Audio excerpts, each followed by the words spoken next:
ఒక ముసలాయన రోజు ఒక పెద్ద ఇంటి బయట పడుకుంటాడు. ఆ రోజు బాగా చలిగా ఉంది.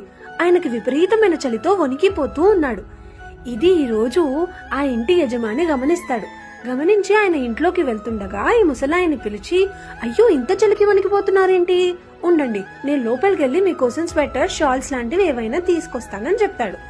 ఆ ముసలాయన సరేనండి నేను ఇక్కడే ఎదురు చూస్తూ ఉంటాను అని చెప్తాడు. అలాగే అని ఆ ఇంటి యజమాని లోపలికి వెళ్లిపోయి వాళ్ళ ఇంట్లో వాళ్ళతో, వాళ్ళ పిల్లలతో మాట్లాడుతూ ఈ విషయం మర్చిపోయి లోపలికెళ్లి నిద్రపోతాడు. పొద్దున లేవగానే ఈ విషయం గుర్తొచ్చిన ఆయన గబగబా స్వెటర్లు, షాల్లు పట్టుకుని బయటకొస్తాడు. రాగానే ముసలాయన్ని వెతుక్కుంటుండగా ఆ ముసలాయన వాళ్ళ ఇంటి ముందే చనిపోయి పడుంటాడు. ఆయన నమ్ముకున్నంత వరకు ఎంతటి చలినైనా తట్టుకోగలిగాడు. కానీ ఎవరో నా కోసం ఏదో చేస్తారని తెలియగానే ఆ చలే ఆయనని తీసుకెళ్లిపోయింది. ఐస్ లో కూడా ఇంతే.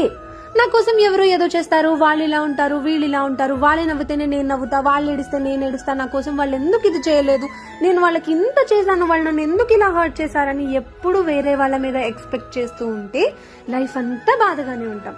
నీ ఆనందం, నీ బాధ, నీ సక్సెస్ నీ చేతిలోనే ఉండాలి.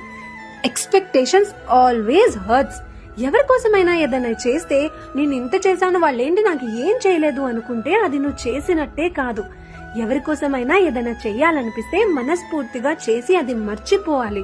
రిటర్న్ లో ఏదైనా ఎక్స్పెక్ట్ చేసి చేయడం కన్నా చెయ్యకపోవడమే మంచిది. అందుకే never expect anything from anyone. నిన్ను నువ్వే చూసుకోవాలి. ఒక్కసారి ఆలోచించు. కథ నీకు నచ్చిందా? జాగ్రత్త.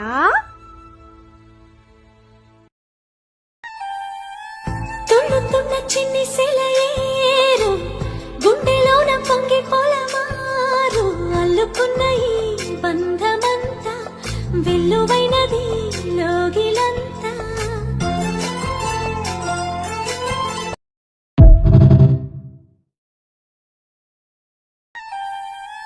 తుళ్ళుతున్న చిన్ని సెలయేరు గుండెలోన పొంగి పొలమారు అల్లుకున్న ఈ బంధమంతా వెల్లువై